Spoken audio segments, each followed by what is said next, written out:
So the burnout thing came from go to the gym, work-life balance, socialize, hang out with people, go out. Um, I love my culture. I love the events surrounding my culture. I like to be at those events.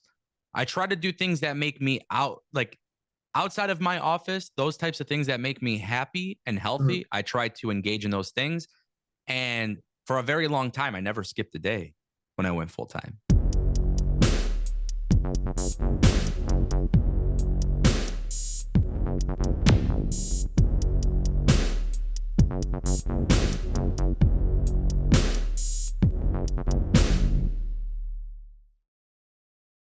What's going on, guys? It's your boy, Tom Flourish, and stand back for another interview. This time, I'm joined by the one and only Anger. So, welcome to the show. Hello, hello. Glad to finally be here. I know it took a little bit of time, but we finally made it happen. So very excited about that. I'm very excited to chat with you, my friend. So, if we take this back, Anger, where do you first discover wrestling as an overall fan? Yeah, just as a little kid, I've said this story a lot, but as a little kid, I don't know. I was just stumbling across the TV channels. I fell in love with it. Um, I mean, I honestly I watched a lot of like early, well, not early, but late WCW, Mm. early WWE, like Attitude Era stuff. It got to the point where I wasn't really allowed to watch it, but kind of sneaked Mm. it in, started to watch it, and then I just kind of took off from there. What happened for you to be told, no, you're not allowed to watch this anymore? Well, a lot of people in the fam, uncles, aunts, my mom, like they all kind of knew what it was beforehand. And then obviously wrestling got to a point where it was for very mature audiences, and being a 90s kid, like not really supposed to be staying up that late. And then, of course, some of the stuff that was on there wasn't necessarily approved for my age, but, Mm. it just broke the rules. Who cares, right? You talk about watching late WCW there. Are we talking 2000s WCW? Yeah. So we're talking like late 90s, early 2000s. Yeah. So are we talking Vince Russo, a WCW? Yeah, here's the thing. I mean, maybe it's a little bit different now that I'm almost 30, but uh I liked WCW back in the day, but I also was a little kid, so I don't know. Like it's hard to say. But yeah. Yeah. What do you think it was about Vince Russo's WCW that hooked you in and you still kept watching when everybody says like that is one of the worst eras of wrestling ever? Yeah. I think it had a lot to do with the fact that I was just a little kid and I was amused by what was on TV. I don't think it was a very specific storyline or match or something, but I know it got to the point where, like, even growing up, when like the WWE network thing kind of blew up and then you had a tape library, I never enjoyed going back to WCW. So I think it was probably just one of the first things that I kind of like watched because I was flipping channels and it was like the first thing I came across. And then at some point, I don't know, maybe like 9 or 10 years old, whenever it was, like obviously that would have been like 2004. So WCW wasn't even around there. So like I think at that point, that's when I really started to care about wrestling in the sense of like it. Okay, there's WWF or WWE, and then there was this and ECW and stuff like that. So yeah, kind of like a weird situation. I think I only really watched it because it was the first one that I saw. And then Mm. I think one thing that I noticed too was, especially when you get to like the Attitude Era and like Monday Night Wars, I think with WWF or WWE, whatever you want to call it, like I think just as a little kid, you start to see more characters pop up. And then I kind of became like, oh, like I really like this guy. And back in the day, we didn't have, like, I know there was dirt sheets that existed, but I was still relatively Mm. young. So our thing was like AOL Instant Messenger. And then Yeah. we would use AIM and like go into like these group chats with people. And then like that's kind of how we were getting our information on wrestling. And that's when I kind of started to learn like the difference of like who is here and there. And it's weird though, because I was a little kid. So, it wasn't anything specific. I just kind of landed on it and I was like, oh, this is cool. And then at some point, like during the Attitude Era, going to school, people would talk about it. People were wearing WWE shirts. And then that's kind of where it was like, okay, I'm a WWE fan now because that's what everybody else is. like happy with, you know. So you talk about everyone else being happy with that there and things like that. Was there a particular angle that you look at and maybe your friends loved it and you were like, nah, that's just not for me? Honestly, it's a good question because as a kid, I don't remember. Like, honestly, I really, really don't remember. Now, looking back, I actually am not a big fan of anything from the Attitude Era or WCW. And I know people will always bring up the finger poke of doom and people will bring up the NWO. And like people liked the NWO back in the day, and I thought it was cool. But also growing up, this is also a big shocker to a lot of people. I wasn't a big fan of Hulk Hogan. I was never really a big fan of Bret Hart or Shawn Michaels or Ric Flair. Like I never really cared about that kind of stuff. Like I just kind of watched wrestling as like, oh, that was really cool move. And then, oh, that's a Mm. really cool character. And Undertaker and Kane scared the shit out of me. So I don't think it was ever something specific. I understand what you're saying completely there. I've seen you either retweet this or tweet it out yourself that WCW, basically anyone that complains about I butcher the quote all the time, but like anyone that says XYZ, this wrestling was as bad as WCW in the 2000s has never watched WCW in the 2000s. So Yeah. do you believe that? Yeah, I think so. I mean, I think even more as an adult, like going back to watch WCW, like at that time, especially based on how I had access to watch wrestling, I don't think I truly understood the magnitude of a war between Mm. WCW and WWE, right? And I think when people talk about even now more than ever, like AEW exists and people are like, oh, they're just like WCW. It's go back on the WWE network and watch WCW and watch AEW today, and it's just a complete difference. They have a couple similarities, but I think half the time when people are tweeting like that or talking about that, it's just for the sake of engagement and trying to be anti this or anti that. I do understand what you're saying completely there. So you talk about their tweeting for engagement and things like that. So what's your sort of social media strategy, for lack of a better word, when you're Yeah. promoting your content? How do you go about saying, how do you, because I had this interesting conversation with the last episode I recorded, which was I did some hot takes to get views. So where do you stand on that sort of thing? People maybe giving hot takes just to get views. Yeah. So it's funny because when Elon Musk first bought Twitter, I was kind of bought into the idea of what X was going to become because there was a lot of talk about it becoming a video platform. There was a lot of talk about how this app was going to just be a lot better overall. Um, then I started to, and I've tweeted this out. This is not new news, but like I would joke around with tweets just for the simple reaction. It wouldn't even necessarily be hot takes. It would just be something dumb, completely dumb, and you would get a reaction. And then a post that would be more well thought out or something a little bit more detailed, it would not get that same reaction.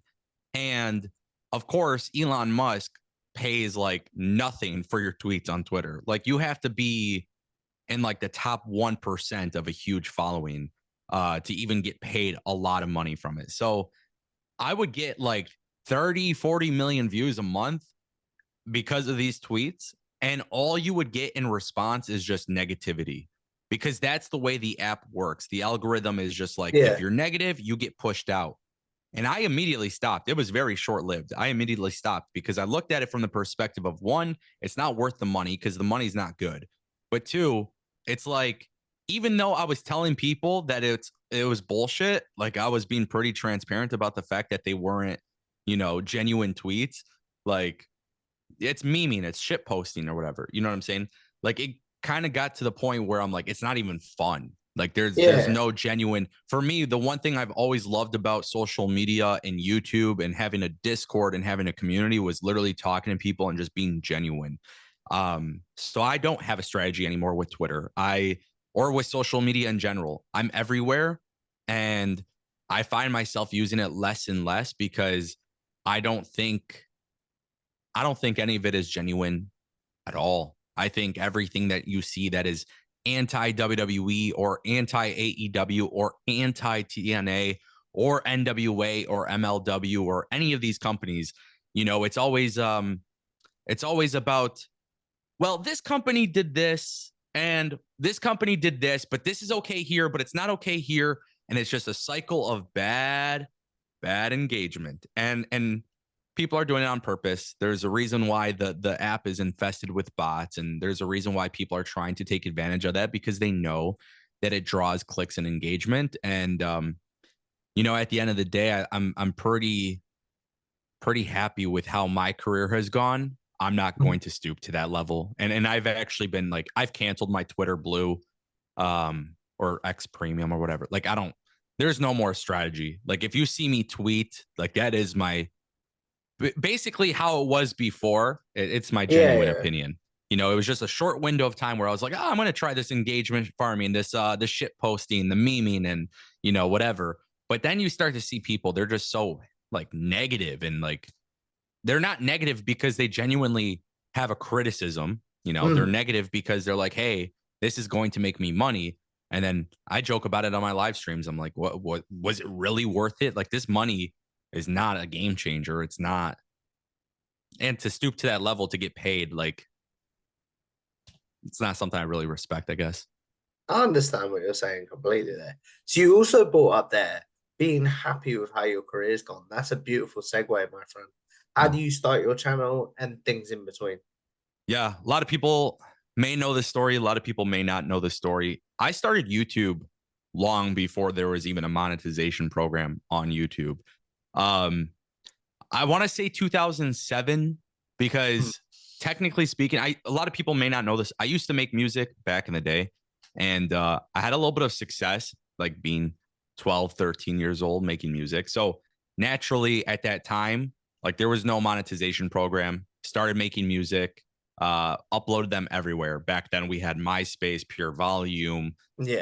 Um, then we had YouTube come out at some point. I don't know if it was like 2007, 2008 or whatever, but at I some think it was point, 2007, but I'm not sure. yeah. So I uploaded like videos that I made in Windows Movie Maker with my song in the background, and they were there. Um, Eventually, I get to a point within that time period where I decided to make a LeBron James like montage, like clips, you know. Mm. Back then, copyright law on YouTube, it was weird, it was different, but the video ended up taking off. Like, it ended up taking off. Got like a million something views. It got posted like pretty much on all the major sports sites, Yahoo Sports and stuff like that. Bleacher Report at one point uploaded it, and that kind of like that kind of made me excited about what this could actually be. Now, obviously, you can't use copyrighted content because at some point that, you know, it all changes. But I then decided to launch a channel where, which this is actually funny. So my cousin had they called it a Dazzle capture card. Yeah, yeah, I remember that. I don't even know if it was designed for gaming, but I think it was more designed for like VCR and stuff. But anyways, he showed me how to use it, and he gave it to me, and I just started uploading random clips from like video games from like Xbox or whatever. Um, I started to do that. That was like a random channel. The first channel was called Project One Films. So Mm. Project One Films literally became a thing where like I'm just uploading random stuff. Some of it would do well, some of it wouldn't, but I knew I kind of enjoyed doing it. Yeah. Then very shortly after that, the that was like, I want to say, if I had to guess what year that was, I would say like 2008 to 2010 roughly. Um 2012 comes around. There's a company called Hapog. They make the HD PVR. So Yeah. this is where things get really, really fun, because I graduate high school, I go to Best Buy, I decide to buy one because now I can do my gaming content in HD. And I just start recording clips of like Call of Duty, putting together montages, Halo 3. I start going live on a website called Blog TV. And then on Blog TV, I don't even know if that's still around anymore. It like everything was kind of like accidental. It wasn't supposed to be this way, but I And would go everything live. seems to be in its infancy as well. Like YouTube Yes. seems to be in its infancy when you're doing this. Streaming seems to be in its. You seem to be on the ground floor, is what I'm saying. Yes. Yes, very much on the ground floor. And keep in mind, I haven't even reached wrestling yet, right? So I get that HD PVR, and the first thing I decide to do is go live on Blog TV, and I'm getting some clips, and it's really cool. I don't know how to save my clips, so I don't end up doing live streaming anymore because I don't know how to like actually do it. Like I'm just there live with the footage, but it's not like I'm not building a community or anything. So then I decide, oh my God, why don't I make montages from like what I did with the LeBron James one, but why don't I do it with the gaming montage for NBA and stuff like that? So at that point, I actually start getting clips for Call of Duty. There was a whole bunch of MCNs back in the day. So there was like TGN, Yaush, Machinima, like all these companies. So I started working with all these people. And it got to the point where Project One Films started to blow up a little bit. Project One Films is also the channel where I made like the LeBron James thing and just random shit, you know? After that, that's where it got really fun because then I start to fall in love with FIFA. Me and my cousin started a FIFA Clips of the Day channel, which was a community channel where we would upload our own clips. Other content creators would upload their clips. And essentially, like, it took off. It got so many views. People were coming every single day to watch long shots and whatever. I kind of got bored of it, right? Bored. And I decide, hey, why not do WWE video gameplay? Like that would be really cool. And at the time, I think it was just Tubby Emu and Tony Pizza Guy. And I swear I can't remember who else. I just remember those two guys very specifically. Maybe. Yeah. Yeah. Very, very small list of group of people doing it. And I remember I started doing the WWE gaming stuff. And one of the videos is still out there because at this point I start making different channels because obviously I'm trying to like turn this into something cooler. Monetization becomes a thing. And back then, like it was just so different. But I launched Project 9 Gaming instead of Project One Films. I launched Project 9 Gaming and that took off. Like that was me experimenting with different games, but WWE for some reason just allowed me to make money. That was like the FIFA Clips of the Day made money. This one made money.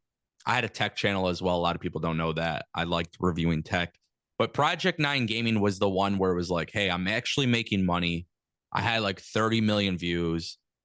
And then we get to 2014 after all that success and growth and all that fun that I had. I decided to quit. Oh, wow. I deleted the channel, by the way. Why? Because I don't know. At that time, it was weird being a content creator.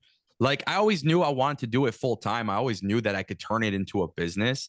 But I think it kind of got to a point where like, obviously, especially as part of like adulthood and dating and going out and having friends and like work-life balance and all of these different things. Like I also worked a real job too, you know, it wasn't like YouTube was paying all the bills. But to me, it was just kind of like, yeah, I'm making money and it's cool and stuff, but like, I don't really enjoy it. So I quit. And it was actually like back then, I remember just being like, I'm an idiot. I can't believe I deleted my channel. I can't believe I would throw it all away. And yet it was like one of the greatest things that ever happened to me. Why is that? A lot of credit goes to Tony Pizza Guy because Tony Pizza Guy and we always collaborated. He was like one of the first few people that reached out to me and like we just kind of enjoyed each other's work. And then we became really, really good friends. Still to this day, really good friends. But when I deleted my channel, he's like, dude, like we'll work together. Like you don't have to have the pressure of having your own channel and stuff. Like we'll figure it out. You know, like I started doing stuff on his channel. We started working together, gaming together, making content together. And like it was like really cool. Like I don't know how to explain it. Like it was just like, even though it wasn't so the thing is, it wasn't my channel, but like I cared enough about his channel succeeding, you know, and like doing well. If it was a family member, it sounds almost like it was your niece or nephew. Like, do you know what I mean? Yeah. Yeah, it worked out very well. And then I remember, man, I want to say for years and years and years, like I really was just kind of doing stuff on his channel and not doing YouTube as much, took a break.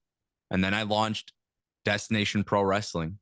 And that right there was like, I remember telling Tony, like, I'm going to do my own thing and I'm going to make it like really cool. And I'm going to have these ideas of like what I want to do. So having that experience of working with Tony and kind of like, Yeah, I had 30 million views before. I know what it was like. Like that channel, probably the trajectory was so high and I threw it all away. I learned my lesson, right? So I launched Destination Pro Wrestling, and I want to say this is 2018. And Mm. Destination Pro Wrestling was like, I paid a designer, got merchandise and a new logo, and like really made a brand out of it because that's what I wanted. I had an idea of what I wanted to do, producing wrestling content and opinions and all these different things. I really invested in myself at that point. I got an office locally so I can have like an area to actually work and like be productive. Mm. And I still worked a corporate job. Keep in mind, like since 2012 all the way up until 2021, like I was working a corporate job, 50, 60, 70 hours a week. So that was actually probably the coolest thing right there. Because when I launched Destination Pro Wrestling, it was like, I'm not going to tell anybody, but I'm going to turn this into a full-time business. Mm. And if you fast forward September 8th, 2021, I literally went to AEW All Out in Chicago. I was in a suite. A lot of cool things were happening in that suite that I can't talk about necessarily, but I was there. And I had a conversation with somebody there, and they told me, they're like, dude, why aren't you doing this full time? You left all those years, quit YouTube, came back and, did Destination Pro Wrestling. And like, you have something really cool going on. Why aren't you doing Mm. this full time? And I remember that conversation. It was somebody that I really respect in the world of professional wrestling. They took a liking to my work, and we got on the plane. I looked at my cousin and I was like, I'm sending in my resignation letter. And yeah, I sent in my resignation letter that night. The next day, I woke up as a free man, free Mm. agent. Like now I get to do Destination Pro Wrestling. And then that's where it got really cool because I was having a conversation with Brandon Does Everything, who throughout the years, because of gaming content and stuff like that, I just, no, I wouldn't say discovered him, but like I found him, talked to him, introduced him to some people that Became I knew. acquainted, for lack of a better word. What was that? Became acquainted, for lack of a better word. Yeah, yeah, definitely, definitely saw a lot of potential in him, and like meeting him at the WWE 2K events and stuff like that. Just I reached out to him Mm. because he obviously he basically did everything I wanted to do when I was Project 9 Gaming. And I Yeah. told him, I was like, man, I love the Destination Pro Wrestling brand, but at the end of the day, I see a couple issues with that. I see, from the perspective of like what I want to be known as. Like at the end of the day, like I am Ango. There is a person behind the screen. Like it's Mm. not, I want the brand to be me, but in a very weird way kind of thing. And he literally told me, he's like, yeah, just become Ango, like be who you are. So instead of trying to push a wrestling brand, I started to push myself as a personality. And that just really changed everything. I did that as soon as I got full time. I remember that call, very beautiful call because he was super helpful. And just like the way he thinks about YouTube and the way I think about YouTube is kind of similar, but now we have different experiences because a lot of the stuff that he's doing these days and what I'm doing, it's different type of content, but there's Mm. still a lot of knowledge that could be shared. And I definitely appreciated that. Like that ended up being a really good decision. Mm. So there's a lot to unpack there. I'm not gonna Yeah. lie. You Yeah. talk about there. First of all, let's go back to 2014 when Yeah. you deleted the channel. Yeah. Do you have any regrets towards deleting your channel? At the time, hell yeah, I did.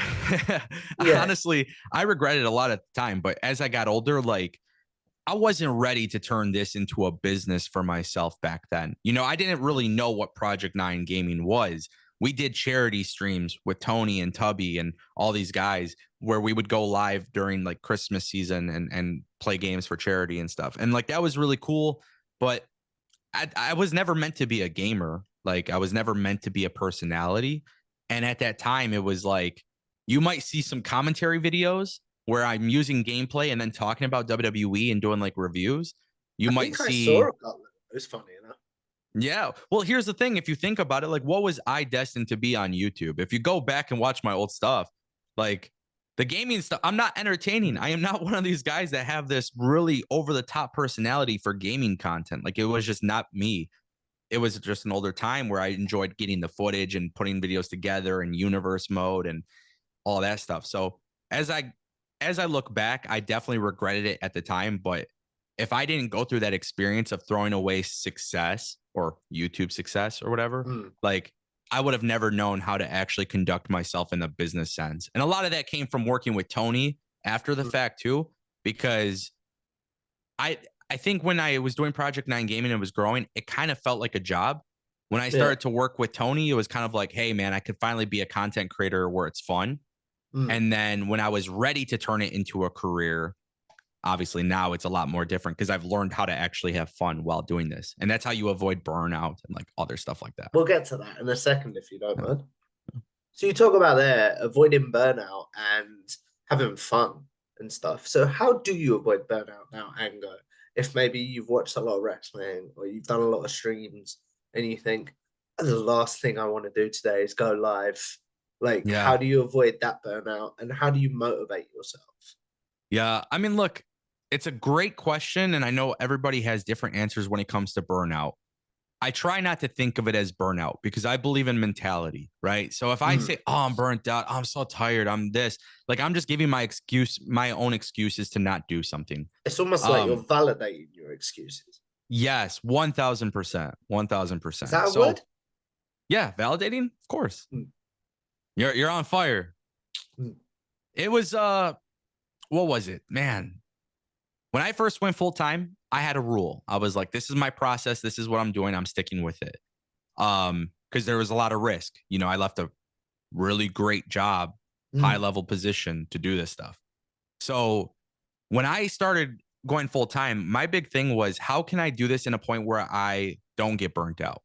And it was, I had to teach myself mentally how to get better. So a lot of people may know this, but they may not. I never deleted the videos, but if you go back and watch my videos from 2019, I was over 300 and something pounds, Mm. extremely unhealthy to the point where, like, I mean, those were some very, very dark days, honestly. So if you go back, you see those videos, those live streams of where I was just incredibly unhealthy and you could see it in my face. Like I had to get away from that mentality. So the burnout thing came from go to the gym, work life balance, socialize, hang out with people, go out. Um, I love my culture. I love the events surrounding my culture. I like to be at those events. I try to do things that make me outside of my office, those types of things that make me happy and Mm. healthy, I try to engage in those things. And for a very long time, I never skipped a day when I went full time. And then obviously you're going to get burnt out. So what I did was eventually when it came, it was like, no, I have this process and now I'm starting to feel it a little bit. Let's change up the process so it fits with my mindset. So maybe instead of going to the gym early in the morning, why not go to the gym after I make my first video, come back, take a shower, get cleaned up, make a healthy lunch, and then I'm going to make another video if applicable. And then once I'm done with that, I'm going to respond to some emails. I'm going to get back on some phone calls, whatever it may be. And then Mm. go and watch Raw for 3 hours and live stream because now I just accomplished everything I needed to accomplish in the day while finishing my work, responding to people in a timely manner. And now I could do my live stream. So it was just a matter of mindset and balance and doing things in between that actually helped.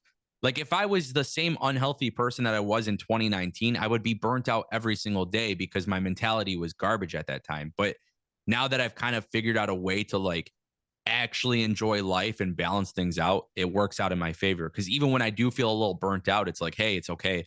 Go get some sunlight, go out a little bit, come back, revisit it, and get to work. And honestly, one thing that a lot of people don't know, but the only time I skip a day on YouTube is if I'm literally going to a wedding, funeral, Easter Sunday, Christmas Day, and unless I get sick. Other than Mm. that, I don't take time off. I don't believe in I go on vacations and I've literally worked throughout vacations. So burnout is very easy to get, but it starts with the mindset and kind of balancing things out.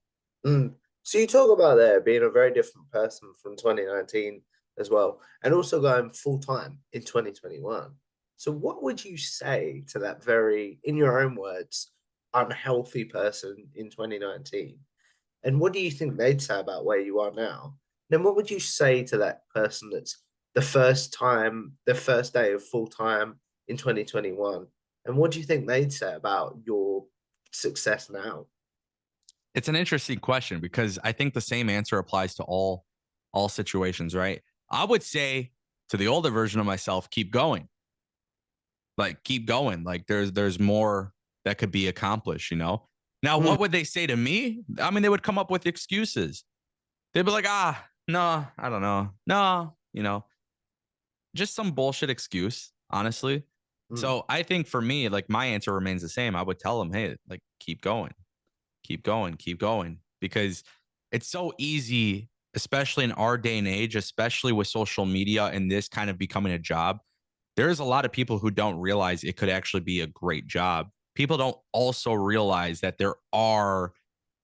it's not entirely easy. I mean, it's easy to make a mm, video. It's not easy dealing with all the other stuff behind it. So I think back then too, like 2019, like man, unhealthy, successful, making money, everything is good. But what good is any of those things if you're unhealthy? Right. mm. So, hey, keep going. And like strive for better, don't strive for perfection, strive for progress. Like that would probably be another thing I would say.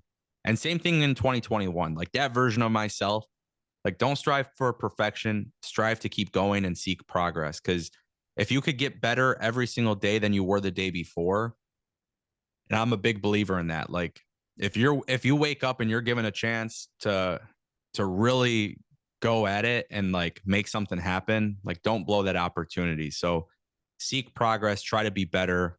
And yeah, those older versions of me probably wouldn't like what I'm saying now because they just were not in a good mindset, but they probably would not, they probably wouldn't enjoy that conversation, honestly. But I do feel like it's a conversation that might be necessary for some people. So I do appreciate you being so open there, friend. Yeah. We also talked about you working with some of the greats in wrestling YouTube, like your good self, whether it be Tony Pizza Guy, conversations with Brandon does everything, and things like that. So, what is something you maybe learned from Tony Pizza Guy as you were starting to sort of build your way back into YouTube? Man, the thing about Tony was I had a really, really deep respect for Tony because our friendship kind of came out of just friendship. It had nothing to do with business, it had nothing to do with content. We just genuinely, like, I don't know really how to explain it. Like, we just enjoyed each other's work and Mm, we always like looked out for each other in terms of like YouTube and stuff. And like, I was starting to learn things back in the day. He would learn things back in the day. We would kind of just like give each other guidance and stuff. Um, the one thing I really learned was just like to kind of stay focused, I would say.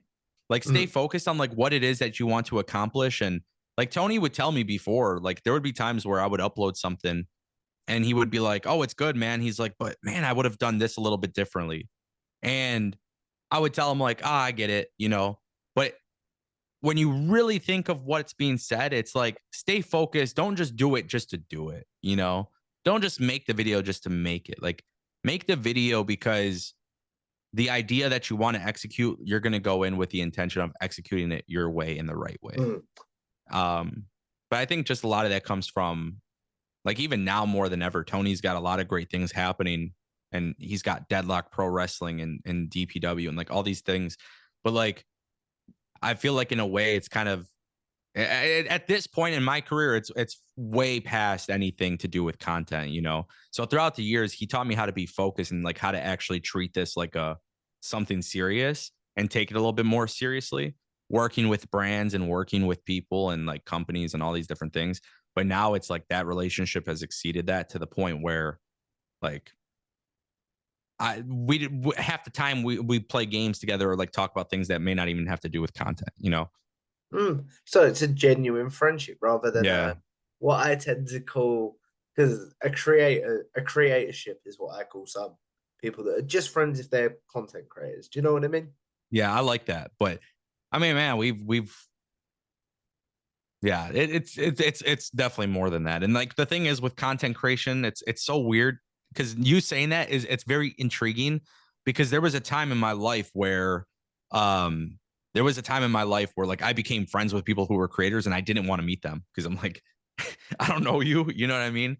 But Mm, we if it wasn't for Tony, there would be some opportunities that I didn't get Especially at that time, he kind of like brought me along for the ride, especially because I didn't have a channel. Like I threw away my channel, and he's like, no, like I want you to be part of it.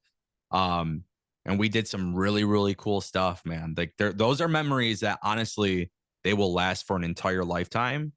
And like I knew when I met him, and it was so funny because I knew when I met him, I was like, oh, like I've known this guy forever, you know? That's crazy. That is really crazy because you don't see that happening that much, especially in like the social media era. Maybe today it's a little bit different. I don't know, but it just at that point, like it was weird. I didn't even like giving out my phone number to people, you know, but like there was just a select few content creators where I'm like, nah, we're good, you know, and to this day, it's never been an issue.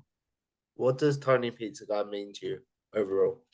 Oh, everything, dude, from a content creator standpoint. I mean, everything, right? Like just in general, you got to think, man, I could have been, who knows what Project 9 Gaming would have been. I could have been 10 million subscribers and a diamond play button and all these different things, right? You never know. I would always have that like, what could it have been? But then at a time where he knew like I regretted it and I want to keep doing it and keep doing stuff, like he kept me involved. And then eventually, like when I told him I want to get back into it, he was there and like supported it. Instead, like he could have looked at it from a perspective. Like this is a huge thing. He could have looked at it from a perspective like, he doesn't want to work on my channel anymore. He doesn't want to work with me anymore. He wants to go do his own thing. And he could have just easily taken that the wrong way, Yeah. you know, all those years. But instead he was like supportive of it and like go kill it. Like and you know, we still maintain that like friendship. So from a creator standpoint, everything, right? But then also from like the human being standpoint and like the friendship standpoint, also everything, because it goes hand in hand. So there's people out there that like that I'm going to work with you because it benefits me. I'm going to work with you and talk to you and associate with you because it makes me look good. That's not how it is with Tony. And I don't know if I have many other circumstances that are the same as me and Tony, which is like the best. Like the fact that that exists is like cool because that's genuine, that's real. And I'm a human being at the end of the day. So like I respect the hell out of that. We've talked about your journey as a creator. With everything you've been through and things like that, what would be your biggest piece of advice for someone who maybe wants to start a channel or wants to maintain their channel and grow, things like that? Yeah. Best advice is shut up and do it. I see a lot of content creators who talk about wanting to be a content creator, talking about being a YouTuber, talking about being a TikToker, talking and talking and talking and talking. The problem is when all you do is talk about it and you're not doing any action, you're wasting time. And I think a lot of people look at my content and look at other people's content and they're like, oh, it just looks so easy, not realizing how much more is actually involved behind the scenes. Shut up and do it. And I would tell you to enjoy the ride because that little feeling that you get when a video goes viral is beautiful. And that feeling that when a video doesn't succeed, that feeling sucks. But if you stop talking about it and you do it and you have a rotation of you're going to do this every day and like just a routine that works for you, I think a lot of people are going to be successful. And I will say, Tom, honestly, like I have worked with content creators.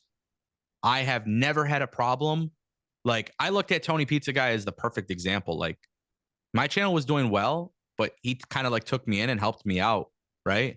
I've never had an issue with trying to help out other content creators. I've told people, I've met viewers at events or like in public, and they're like, I want to start. I'm like, do it. Hit me up on Discord. I'll help you if you need help. You know, I've had personal friends tell me they want to do YouTube, and the amount of people who actually do it, very little. They talk about it, they start a channel, they upload for a month, and they quit. And the thing is, like, if you want to do this and you actually want to be successful with it, this is not something where, you know, you could just jump in and everything is perfect. Like, you really, really have to love it. And you have to love it. You have to love the process. You have to love everything that comes with it because there's trolls, there's negative comments, there's a lot of things that could take over and really be off-putting to you. But if you love this, none of that stuff matters. And I think a lot of people quit before they could even really get a taste of success. And that's the problem that I have. You brought up trolls there. How do Yeah. you deal with negative comments and the the bad side of content creation, shall I say? Yeah, honestly, it gets worse the more you grow. Obviously, like now I've gotten to a point where like the viewerships are very, very high. So of course you're gonna have people that are negative. The thing is they always kind of expose themselves. Like when every single thing you do gets a negative comment, it's like, oh, like you're not even genuine with your reaction towards me. Cool. Ignore. You're not worth my time. I've always believed in taking criticism on the chin and trying to like learn from criticism. So whenever I see people that are just strictly being trolls, I have a little bit of fun back with that. But Mhm. as far as people who are like critical, but like genuinely think you could do better, I try to have a conversation with them. Um, but it has gotten to the point where I think now, especially with like X and everything, it's just so negative. Everything is so negative. Like you, if I use this example a lot, but if I'm like, man, I really love, you know, if I really love macaroni and cheese, and somebody's like, ill, like spaghetti's way better, like, you know, or oh, I love McDonald's, and they'd be like, oh, McDonald's sucks, Burger King's better. It's like, dude, like I'm just gonna ignore that conversation because I'm not really asking you, do you agree with my statement? You know, but at the end of the day, I think when it comes to trolls, it's a lot easier now to just not even acknowledge it because half the time I can identify when you're a troll. Like there's a long list of people on X and YouTube, like in the comments and tweets, like you revealed it too soon, man. You kind of told me that you're just like not even real. Like you're not even genuine with it. So it's a lot easier to ignore them. Um, I I think it's a shame because it wasn't always like that. It used to be really fun to like get criticism and be like, oh, like thanks, man. I appreciate that. You know, like I'm gonna take what you said serious. Now you have a lot of people who Mm. they don't necessarily think that way, Is that just on X or just in general? just in general. Mm. So you talk about there everything you've been through, but where is your current fandom of wrestling Ango as we record this in May of 2024? I love everything. I People look, that's probably the biggest like misconception too, is that a lot of people think I'm anti WWE or anti AEW just based on like one tweet that hits their algorithm or one video that hits their algorithm. But I love wrestling, man. Like it's different. When you're a kid, you don't understand like the nature of the storylines and everything that's happening, you know. But like when you're an adult and you go back and you're watching everything back in the day, like for me, Tom, to give you an idea, my fandom back in the day, like I was a huge WWE Velocity fan. Okay. Don't know why, but at the time I loved the cruiserweights. I loved watching it and just like it was weird, but it's just the way it was. Growing up and watching that, and then watching wrestling in today's day and age, where like you have Friday, SmackDown, Monday, Raw, Tuesday, NXT, you have AEW Dynamite and Rampage and Collision and TNA on Thursdays and all these different shows. There is literally something for everybody. Mm. Now, my job is to talk about wrestling from my perspective. If I say one thing on Raw is very good and the other thing is very bad, that doesn't make me a WWE hater. It doesn't make me a AEW tribalist. It just makes me a normal human being who says, I could like this one thing on the show and this other thing on the show I didn't like. Mm. So fandom right now is great because I'm just like, everything is, for the most part, there is way, way, way, way, way more positive than negative in pro wrestling today in terms of the TV shows that I'm watching. You did talk about the tribalism and things like that. So where do you, how do I phrase this question? What is the difference, do you believe, when someone's doing a review between a genuine criticism and maybe, like you said, tribalism of you're just tearing down everything in this specific company? I haven't met one person that truly hates 100% of every company. So I follow along very closely in the space. The problem is social media has made it very easy to get clout and views for being negative. So this happens a lot, not only with myself, but a ton of other content creators where somebody gets clipped, somebody has, you know, they're being talked about and they said, well, you said this. This is a perfect example. I've seen it all the time. These assholes on Twitter are really, really bad at like revealing their strategy because they do it for the clout. But Mm. they will literally tweet out a screenshot of my tweet, which has a video, which is 2 minutes and 18 seconds long in context. So they put out the screenshot from the video and quote it, and they'll say, well, Ango said this, this, and this, and this, and this. Not realizing that if you looked at the entire video, which obviously they're not going to show you the entire video because it's not in the context that they want you to see, but it would be like they're trying to push the tribalism thing. That Ango is anti Jay White. Ango is anti AEW. And my opinion was like Jay White should be in WWE. I had fantasy booked an idea that would have made Jay White look really good in WWE. And I said, in comparison to what they did with him in AEW, there would have been levels above, right? Yeah, And yeah. a lot of people, it went viral. It had like 1 million views, and people were just posting the thing, and they're like, oh, he's anti AEW, right? They're doing that because they want the money and the stuff that comes with it. The problem is you're not showing the full context of what I said and how I actually said, like, I think it wouldn't be a bad idea for him to go to AEW. You just have to realize that this storyline is bigger than the nature of this, right? So the tribalism and all of that stuff, like, I don't believe tribalism truly exists. I don't. I believe all of this hate and negativity on social media is manufactured. Mm. And I just couldn't understand being a tribalist for a billionaire who doesn't even know who you are. Now, at the end of the day, if it's real and it's genuine and people feel that way and they really believe in the tribalism thing, what a shitty ass way to be a fan. I'm not going to tell you guys how to be fans, but like I've spent so much money going to AEW events since the very first one. I Mm. didn't do it because I loved AEW. I mean, I did, honestly, but I did it more because I was like, this is so cool that I get to be part of like the up and coming, like, because I was a little kid during WCW. I didn't know WCW the way I knew AEW. I was talking about AEW's TV deals long before the company ever even went and announced themselves. Like, I was covering that long before people even knew it was coming out. So it was a really fascinating thing to see AEW from the ground up. And that's why the tribalism would never make sense to me. And I don't believe it's there. I don't believe it exists. I don't believe people genuinely care like that. I think a lot of people are trolls and they're negative and they love somebody validating their opinion. And that's why they always go to the same podcasters and they go to Eric Bischoff and Jim Cornette and stuff because they clip these things and say these things because people have a reaction to it. And I think that's probably the downfall to being a content creator is like, it's never really genuine. I don't know. Maybe it's a long-winded answer. Maybe it doesn't make sense, but No, it does. It completely makes sense. yeah, So, I never supported that stuff. And that's why I told you, like, even earlier in the interview, like with the engagement farming, the shit posting and the memeing and stuff, I like that was very short-lived because it's like even when I would tell people that's what I'm doing, they would be like, they would think I'm like engaging in some yeah. tribalism war. And it's like that's not like literally, I'm telling you, that's exactly what is happening here. And like it's funny because you just kind of realize the more and more that people engage in that behavior, it's a lot easier to actually say, yeah, log out for the day, go and do my thing. I don't really care about social media like that. I care about my community. That's like the one thing I want people to know. My community matters more to me than ever. So all these people that are hiding behind profile pictures that are not them or not their brand, and it's just, you know, Roman Reigns or Kenny Omega on the profile pic, like, Okada is a popular one.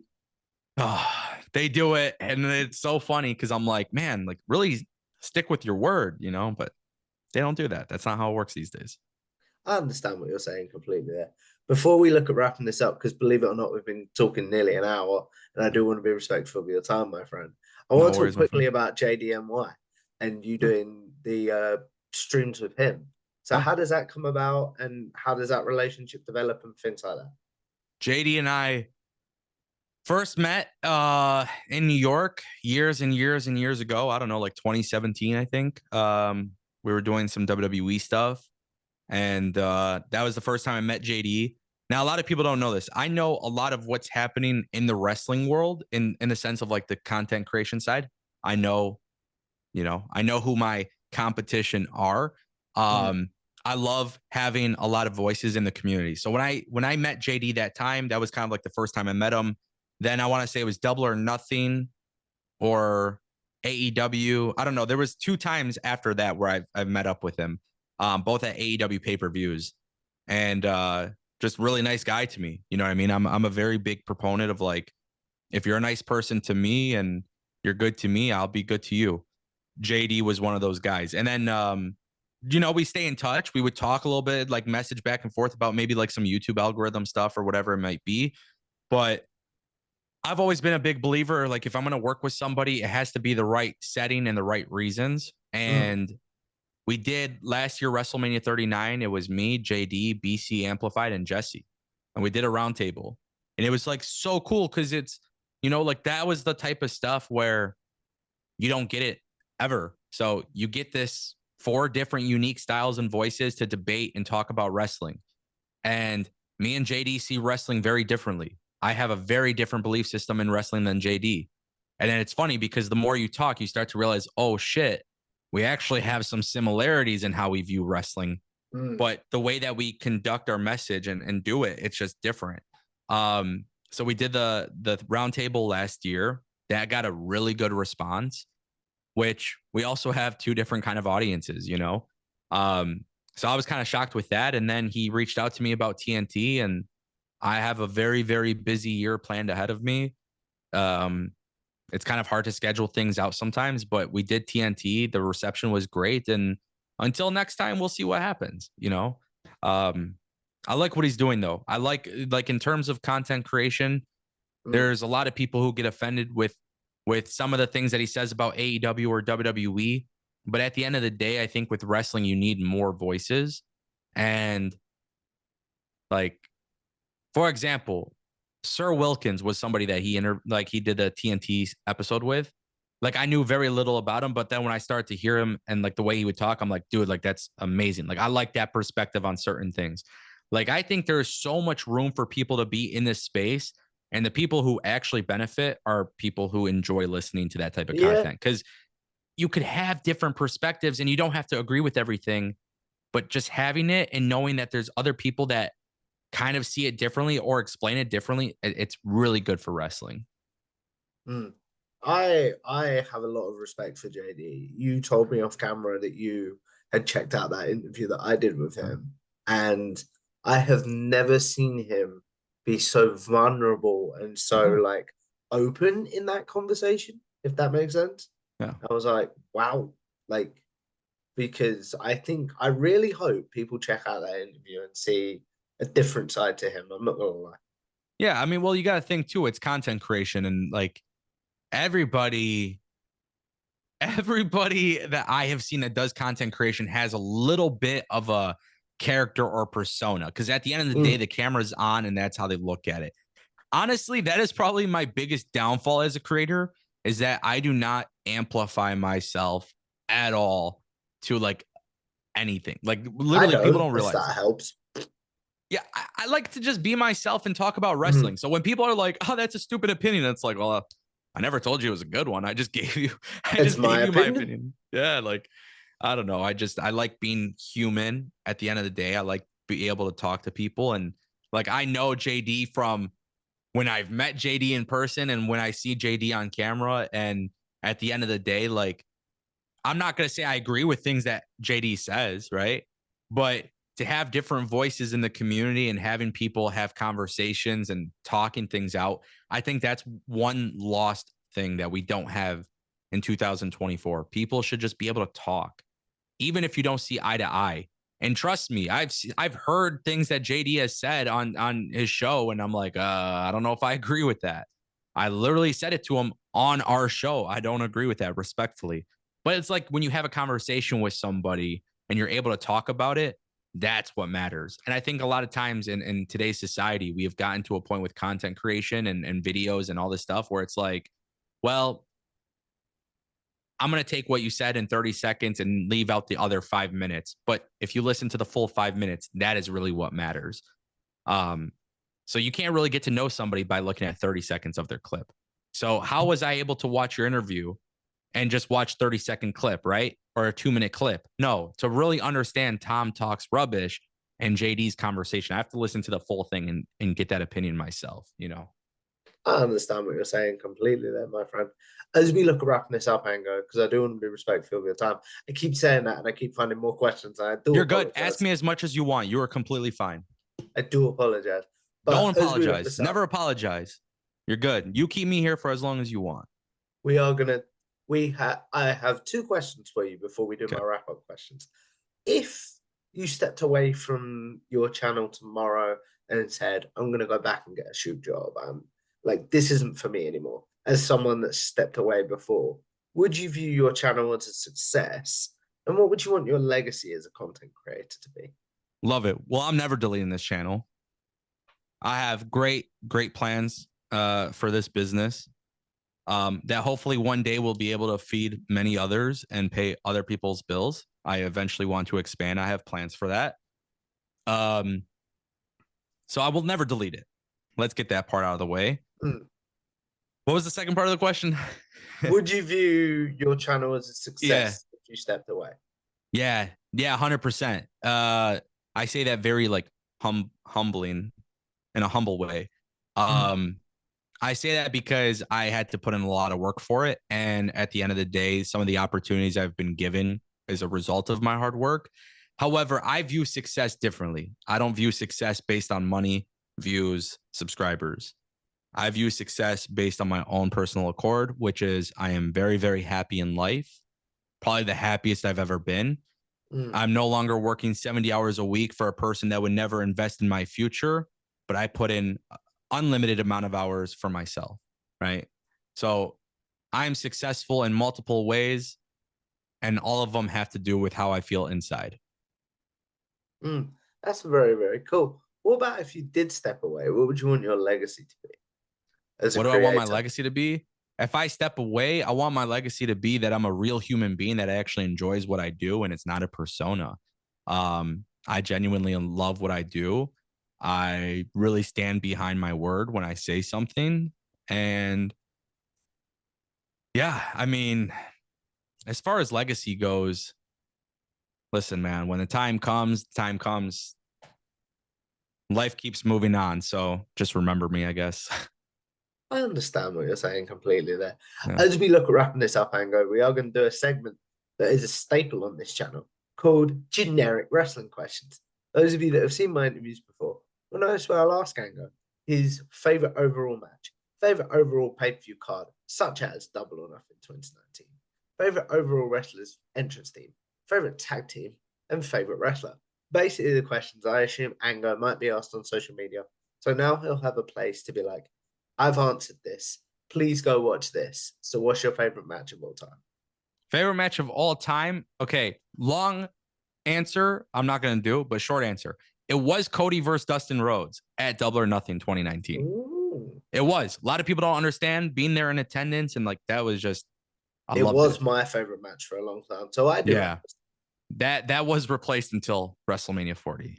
So I said it on Twitter. I'm like, Cody versus Roman Reigns. I don't care what anybody says. It's a overbooked mess. I loved it. Incredible stuff. What about your favorite overall pay-per-view? Oh, man, that one's always tough. But I have to say All Out 2021, being there in attendance and just witnessing that.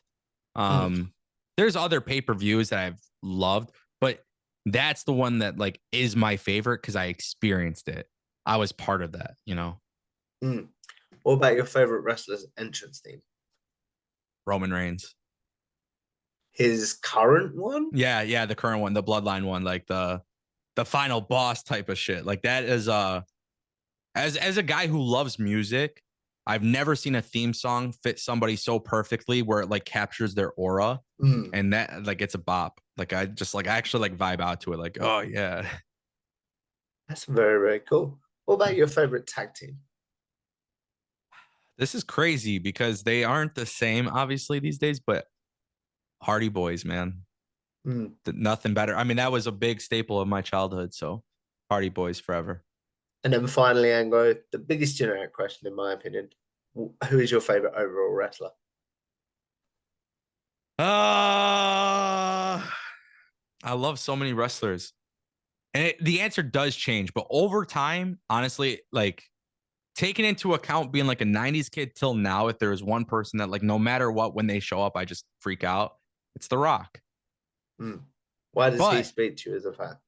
yeah, see, The Rock is just, I don't know, the shit talking, the cockiness, being a good baby face, being a great heel, the comedy.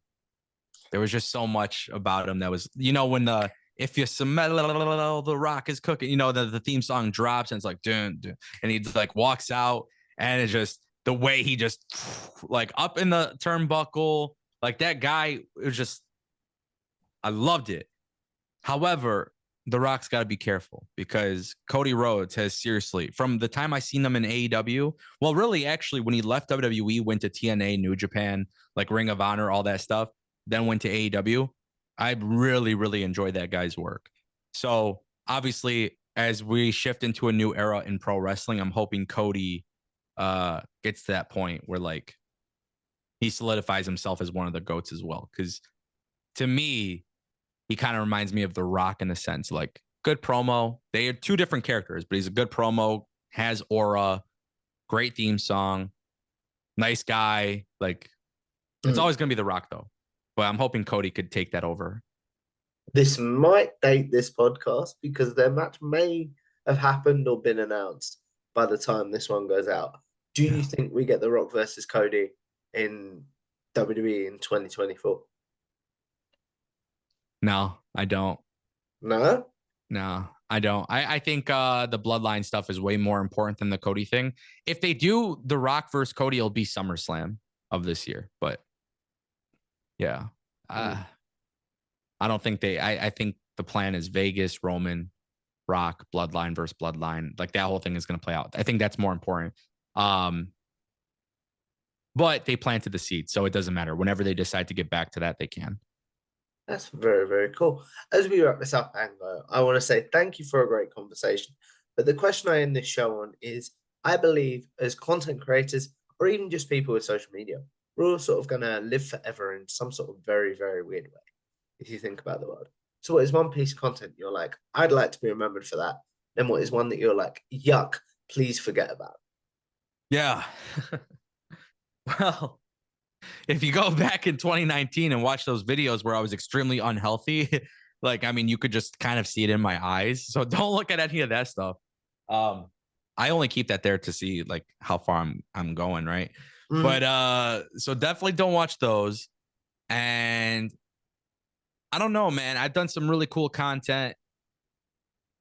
I did one. I don't know. That's a really good question. And it's a hard question to answer. Watch everything. Just watch it all. Just watch it all. To really understand me, you have to watch it all. You can't just watch one video and think you have it all figured out like a puzzle. I understand what you're saying completely there. But as we wrap this up, Ango, obviously I want to say thank you for a great conversation. But please promote yourself. Where can the good people find you, your work, your social media, if they're not following you already, which I'm sure they are? Yeah, my name is Ango, A-N-G-O. There's a very deep meaning to the name. And what I will say is I want you to think about that. Search it up. If you can't find me, I am not doing a good enough job, so do not worry about it. If you cannot find Ango on X and YouTube and Instagram and TikTok and all these different apps that I'm on, I just got to grind a little bit harder. And with that being said, Tom, I appreciate you for having me. It's well worth following them, guys. So if you guys like this, make sure you like, share, and subscribe to Tom Talks Trash on YouTube. Follow me on Twitter or at Tom Talks Trash. And I will see you in the next one. Goodbye now.